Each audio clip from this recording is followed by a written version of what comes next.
I don't know about you, but the more complicated a task is, the less likely it is going to work for me. So this is the simplest, most straightforward method that I have found to make art prints at home.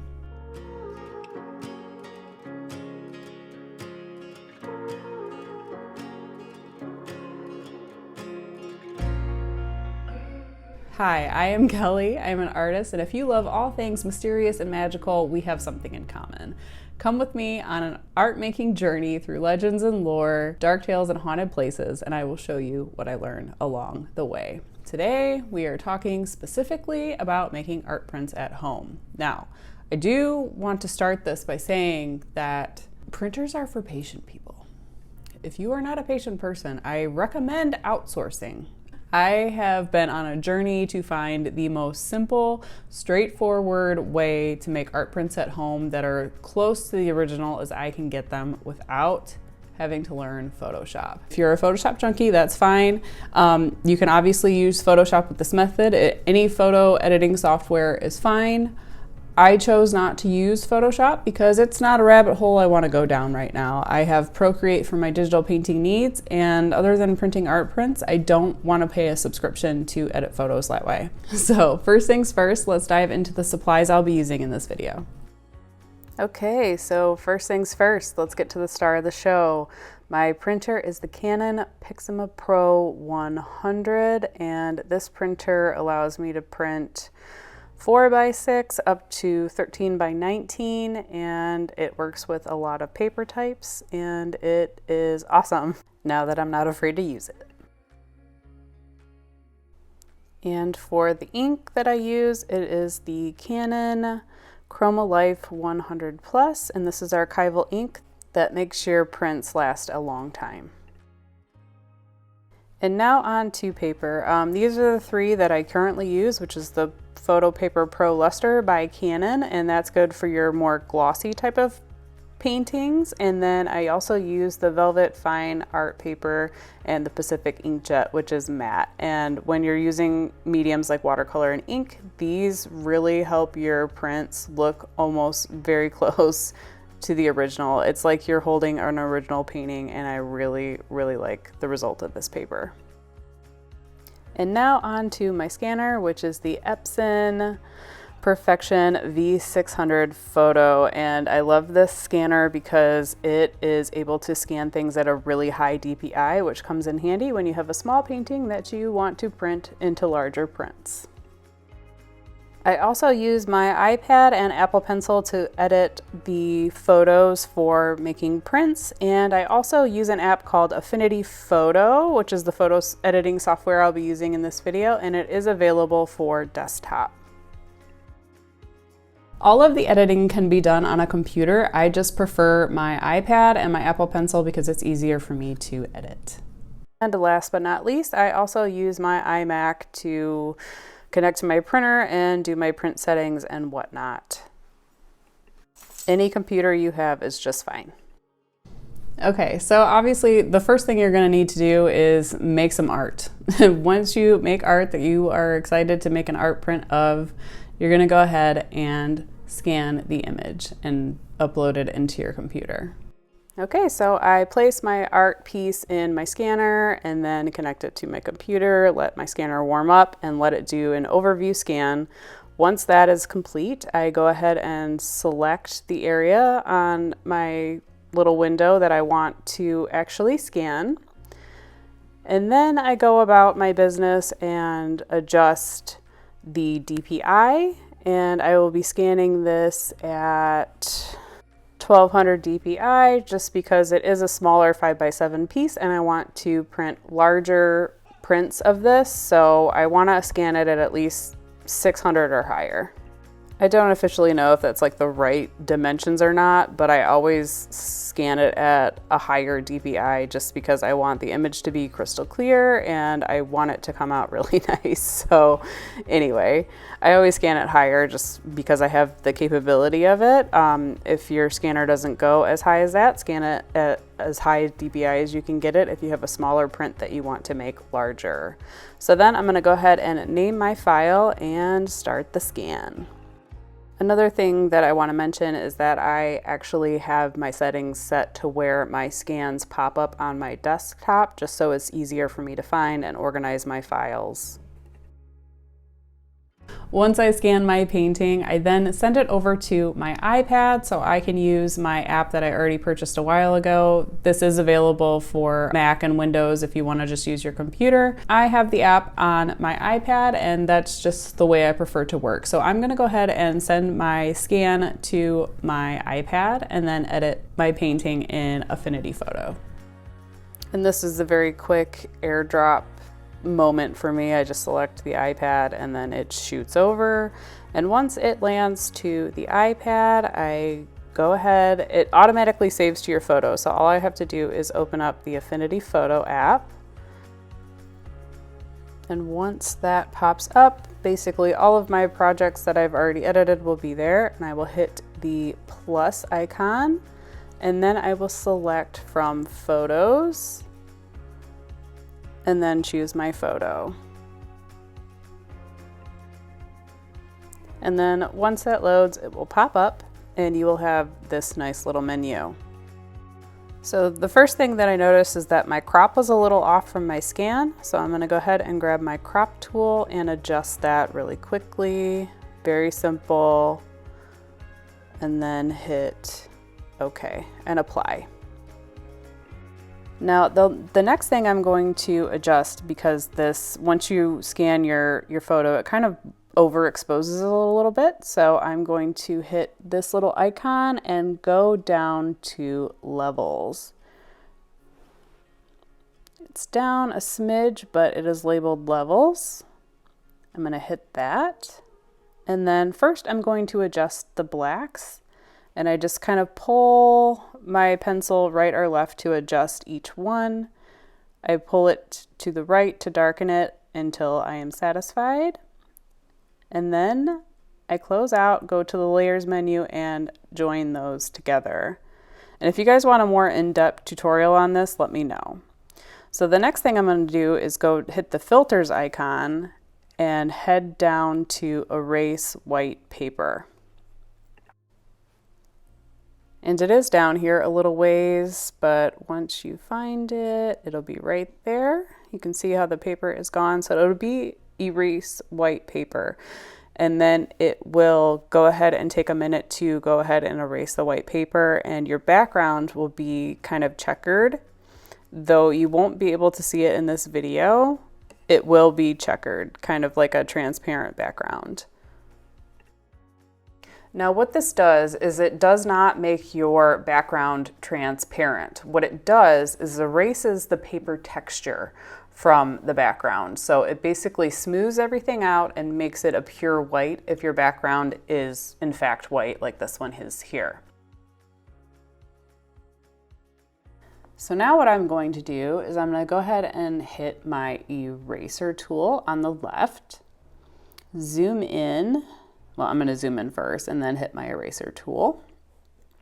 But this allows me to erase any imperfections that I don't want to be in the art print. So if you accidentally dropped some ink or paint in a spot that you don't want it, you can erase it digitally this way. So I zoom in and everything just like I do on Procreate, and if you over erase and accidentally erase your image, you can do the 2-finger tap just like you would in Procreate and erase and go back. I really like this method of editing. It is so easy and seamless for me. It's 3 simple steps. It's you adjust your levels, your black and white levels, combine your layers, and then erase white paper, and then you just erase any imperfections that you don't want on your art print. And it is as simple as that. These little itty bitty tiny pieces that I'm getting here. And I do have to say that one of the things that I really like about Affinity Photo, especially the app and working with the iPad, is that if you are a Procreate user, it is very intuitive for you to erase and then double tap erase to like undo, and you zoom in and zoom out the same way you would on Procreate. So it's a seamless transition for me from Procreate into this editing software, which I really, really like.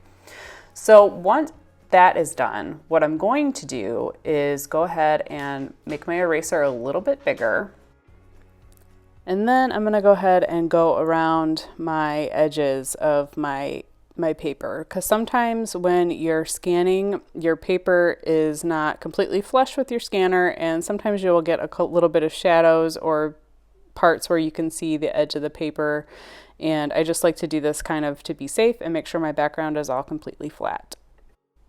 And then lastly, I just kind of zoom in all around the piece to make sure I didn't miss any imperfections that I might have seen or thought I got and didn't get, and I just double check, missed a spot there, make sure there's nothing out of place, and then I'm all done.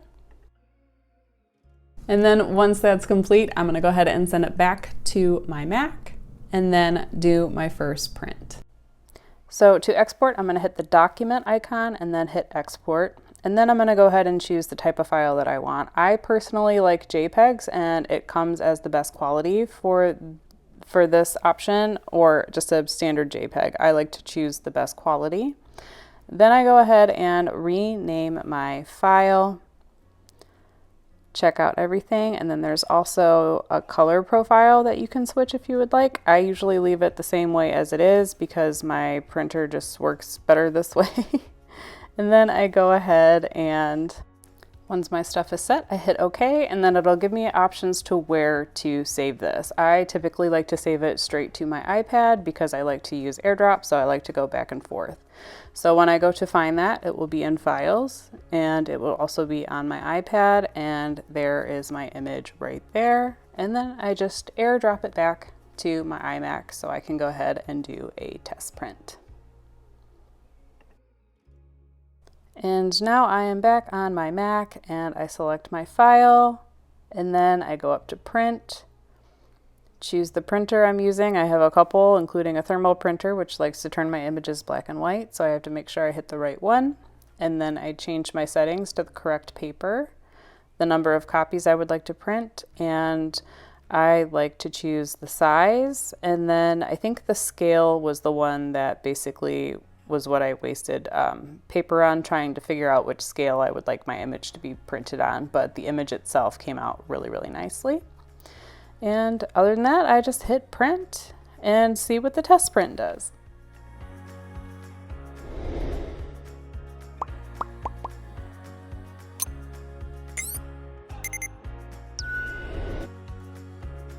And voila. And I do have to say, I think a lot of this is the paper that I chose. I feel like it's important to choose the correct paper for the medium that you paint it in.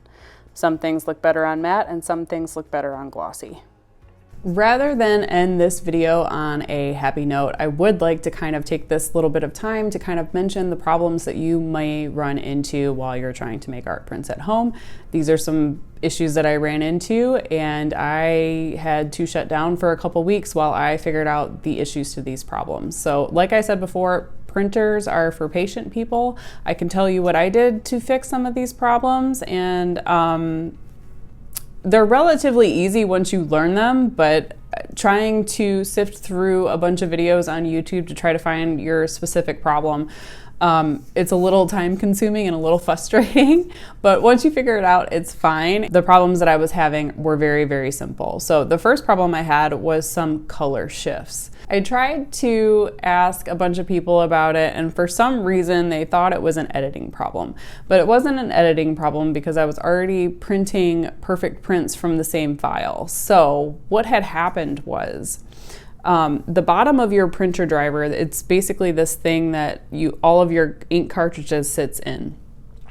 And the bottom of it can get really caked with ink. And a lot of times it's the cyan, because it has to go the furthest along, and like it spends the most time going back and forth. And I do use a lot of blue in my art, so I was having a lot of problems with the cyan. So the simple solution to that was basically taking all of the ink cartridges out, taking the printer driver out, and then on the bottom it was just kind of caked in ink.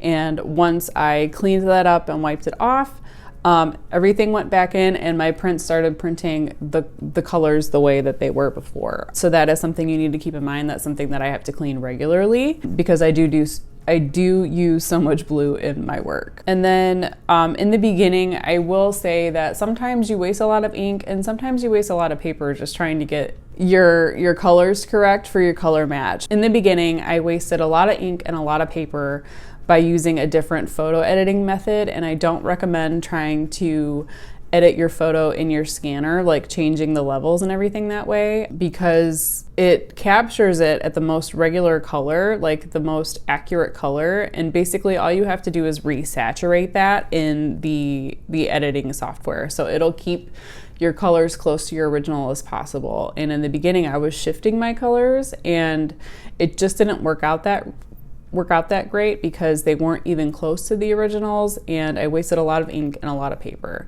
Another problem that I would like to mention that I had during my Black Friday December 1st launch was I was not able to get supplies in a decent time. Like, my packages kept showing up late, they kept running out of certain things, and it was really hard to find the paper that I liked and the ink that I liked. I think it almost took me 2 weeks to get my backup ink, which thankfully I did not run out of, but I had ordered an extra set of ink just so I wouldn't run out, and I wasn't able to get that in a timely manner. So had I been swamped and sold out, I wouldn't have been able to print all the prints that I needed to print. So, I mean, those are some small things that you might want to take into consideration before jumping into all of this. It's easy for me now, but in the beginning, after I bought all of this stuff, and when I say bought, I'm not a shoes or a clothes girl or anything like that. So when I ask for gifts for like Mother's Day, Christmas, my birthday, it's all related to my art practice. So I got this printer for Christmas, and then it just kind of sat there because I didn't know how to use it. I didn't know how to edit anything, and it just became this gigantic thing that was constantly in my way. So they do take up a lot of space. My scanner takes up a lot of space, and then, you know, ink is costly. Ink and paper are costly, but I mean, you have to kind of weigh the pros and cons if you want to keep inventory at home or if you want to print inventory as you need it. If you have a small space, I don't really recommend having this gigantic printer in your way, but you also might not want a bunch of inventory that you can't get rid of either. I will say though, since I've been using this method, I have not wasted anything. I do a test print just to do a test print to make sure they're okay. Other than that, there really isn't that much issues. It's just kind of like a pro and con situation as to what's going to work best for you and your art practice.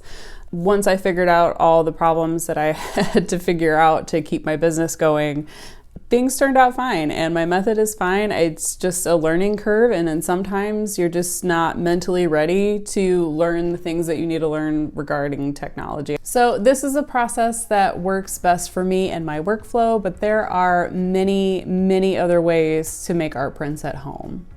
I hope you guys found this helpful, and let me know if you have any questions. Thanks so much for watching, and I will see you in the next one.